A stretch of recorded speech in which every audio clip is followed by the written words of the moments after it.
সুফিয়ানে সৌরি রহমতুল্লাহ আলাইহি আলী রাদিয়াল্লাহু তাআলা আনহুর ছাত্র ছিলেন। তো ওনাকে স্বপ্নে দেখানো হয়েছে যে আমার একজন ওলি মারা গেছে, তোমাকে জানাজা পড়াইতে হবে।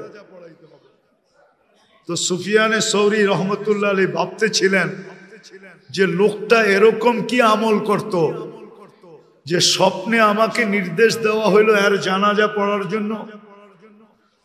তো এলাকায় যে জিজ্ঞাসা করছে, ভাই লোকটা কি কাজ করত, তার ইবাদত বন্দিগি কিরকম ছিল? তো সবাই এক বাক্যে বলতেছিল সাধারণ লোক ছিল, তেমন কোনো উল্লেখযোগ্য না ব্যক্তিত্ব ছিল না আমল সামল ছিল।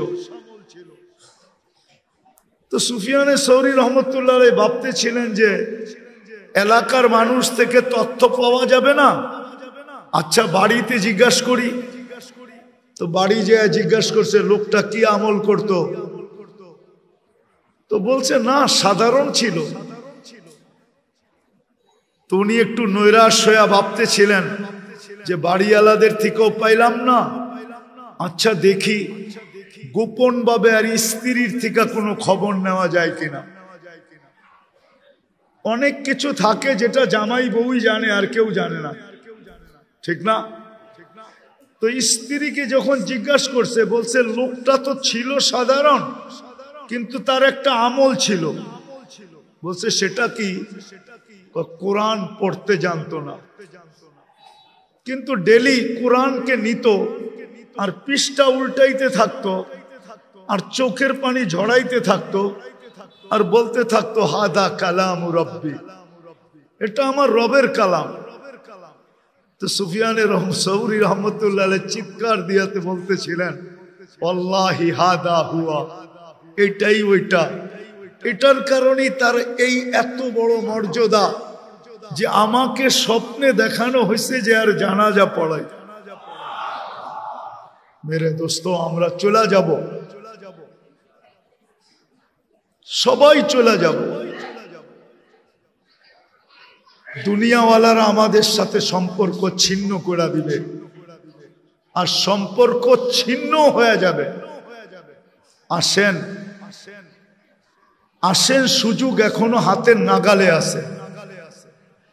যেই সম্পর্কগুলো আমাদের জীবনে আখেরাতের জীবনে কোনোদিন বিচ্ছেদ ঘটবে না, দুই চারটা জানি আর একটার সাথে হইলেও নিজের সম্পর্ক গড়ি, মনে প্রাণে গড়ি।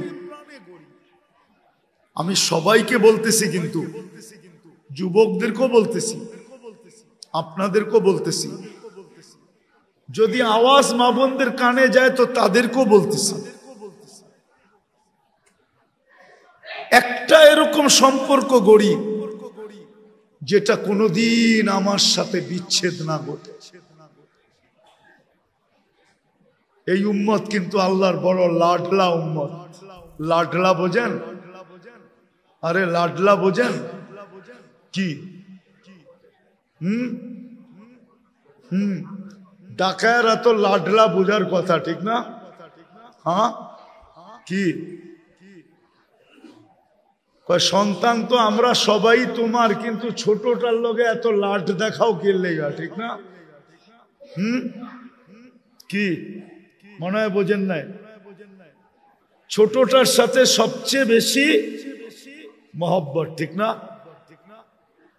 উম্মত তো সবই, কিন্তু এই উম্মত আল্লাহর কাছে বড় প্রিয়, বড় ভালোবাসার উম্মত। কতটুক? এতটুক বলি যে এর উপরে আল্লাহর কাছে ভালোবাসার কোনো স্তর নাই।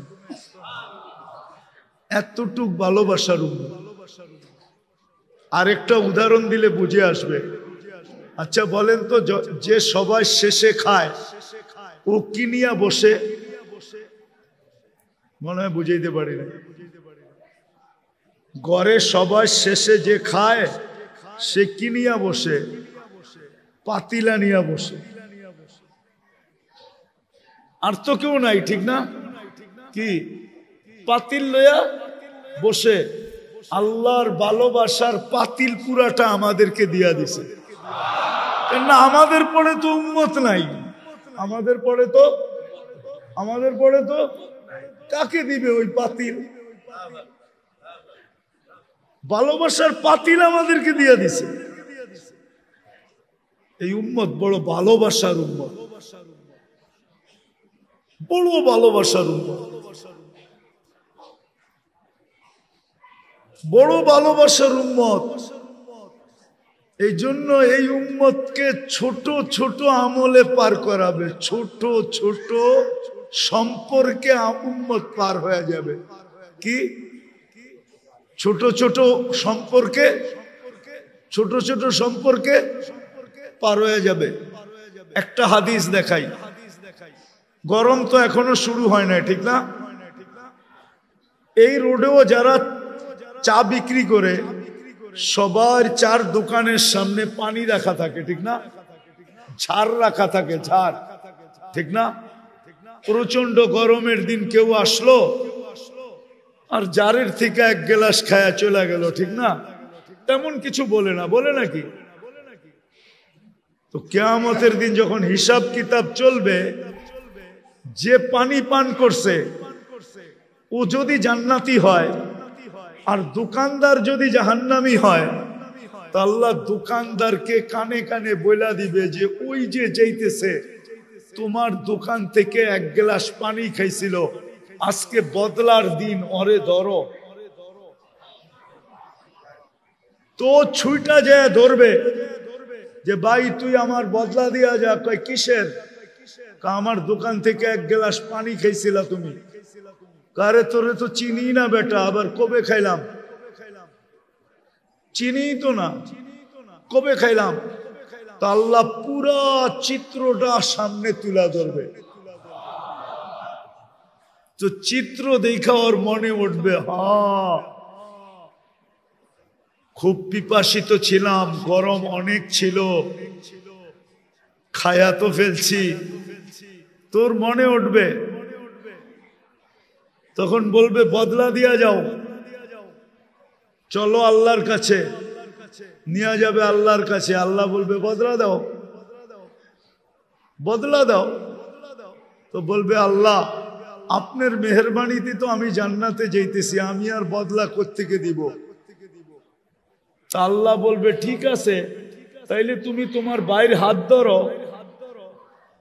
তো হাত ধরবে, তো আল্লাহ বলবে যাও তোমাকেও জান্নাত দিয়ে দিলাম। লাডলা উম্মত, লাডলা, পুরা ভালোবাসার পাতিল দিয়া দিছেন। এই জন্য আসেন, যতগুলা সম্পর্ক আখেরাতে চিরদিন অটুট থাকবে ওগুলা শিখি, ওগুলা শিখি। আল্লাহ রাস্তা দিয়া দিছেন। হ্যাঁ, মানুষের পছন্দ অপছন্দ থাকে, আপনি তাবলিগে যে শিখতে পারেন না, এটা আপনার পছন্দ না, আমার কোনো বিরোধ নাই, তাইলে আপনি আল্লাহওয়ালাদের মজলিসে যে শিখেন। ওইখানেও আপনার ভালো লাগে না, তাইলে হক্কানি আলেমদের কাছে যে শিখেন। হক্কানি আলেম তো আছে না নাই? এদের কাছে বসে শিখেন। লম্বা শিখার তো দরকার নাই, এক দুটা শিখেন। এটাকে মনে প্রাণে ধরে রাখেন। আমার কথা একদিন সত্য হবে ইনশাআল্লাহ। আপনারাও চোখে দেখবেন যে এই উম্মত ছোট ছোট বাহানায় পার হয়ে যাবে, ছোট ছোট সম্পর্কে পার হয়ে যাবে, ছোট ছোট সম্পর্কে পার হয়ে যাবে এই উম্মত। কেননা এটা ভালোবাসার উম্মত, পুরা ভালোবাসার পাতিল দিয়া দিছে আমাদেরকে, বান্ড দিয়া দিছেন, সবকিছু আমাদের উপরে ঢেলা দিছেন। এই জন্য সবার কাছে দরখাস্ত, শিখেন, এর সাথে সম্পর্ক জোড়েন। যুবকদেরকেও বলবো জোড়ো, মউত কখন আসবে কেউ জানে না। দুই শ্রেণী ব্যতীত কারো পার পাওয়ার সুযোগ নাই। শুধু বাচ্চার পাগল, বাকি যুবক তোমাকে আমাকে এই চেহারাটা দেখাইতে হবে। ওই দিন কিভাবে দেখাবো? কিন্তু নিজের কাছে যদি কিছু থাকে তো আশা করা যায় এই উম্মত পারে লেগে যাবে। যদি আল্লাহর রসুল হাউজে কাউসারের থেকে বিতাড়িত না করলেন, আর যদি বিতাড়িত করে দিলেন তাহলে বাঁচার কোনো রাস্তা থাকবে না। এই জন্য তো আমি বলি, ওলামারা একমত হবে কিনা জানি না, হাউজে কাউসার যার পেটে গেল ওকে আল্লাহ কোনো না কোনো বাহানায় জান্নাত দিবেই দিবে, দিবেই দিবে, দিবেই দিবে। কেননা যার পেটে হাউজে কাউসার গেল ওই পেট কোনোদিন জাহান্নামে যাবে না।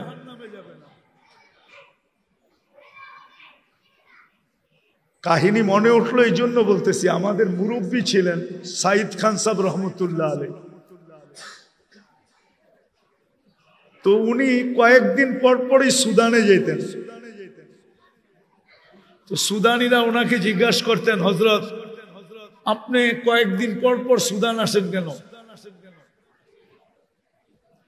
তাবলিগের বহুত বড় মুরব্বী, উলামারা চিনে সাইদ খান সাহেব রহমতুল্লাহ আলাইহিকে, ইলিয়াস রহমতুল্লাহ আলাইহির সাথী। তো উনি বলতেন কি যে শোনো, আমি সুদানে আসি, দরিয়ায় নীল হইল জান্নাতের নদী, আমি আসি এইখানে গোসল করতে আর পেট ভরা পানি খেতে। তো সবাই জিজ্ঞেস করতেছে গোসল আর পেট ভরা পানি খাওয়া? জান্নাতের নদী তো, খাইয়া আল্লাহর কাছে দোয়া করি, আল্লাহ যেই পেটে জান্নাতের নদীর পানি গেল ওই পেট যেন দুযোগে না যায়, ওই পেট যেন দুযোগে না যায়। ঠিক তদ্রূপ হাউজে কাউসার যার পেটে যাবে কোনো না কোনো বাহানায় আল্লাহ পার করে দেবে। এই জন্য মেরে দোস্ত আসেন শিখি যেই সম্পর্কগুলা চিরদিন আমাদের সাথে অটুট থাকবে, সর্বগাটিতে সর্বগাটিতে আমাদেরকে সামলায় নিবে, পার করায় নিবে, আগে বাড়ায় নিবে, পাহারা দিয়া নিবে। কসম খোদার, পাহারা দিয়া নিবে। ছোট ছোট আমল আছে, ছোট ছোট, এতগুলা তো বলা যাবে না। এই জন্য আমাদেরকে শিখতে হবে। আমি রাস্তা দেখাইলাম, আপনি যদি তাবলিগে যেয়ে পারেন ওইখানে শিখেন। যদি আপনার মন না চায়, ভালো না লাগে, তো আল্লাহওয়ালাদের দরবারে যেয়ে শিখেন। ওইখানেও যদি আপনার ভালো না লাগে তাইলে হক্কানি আলেমরা আপনাদের প্রত্যেকের বাড়ির আঙ্গিনায় আছে।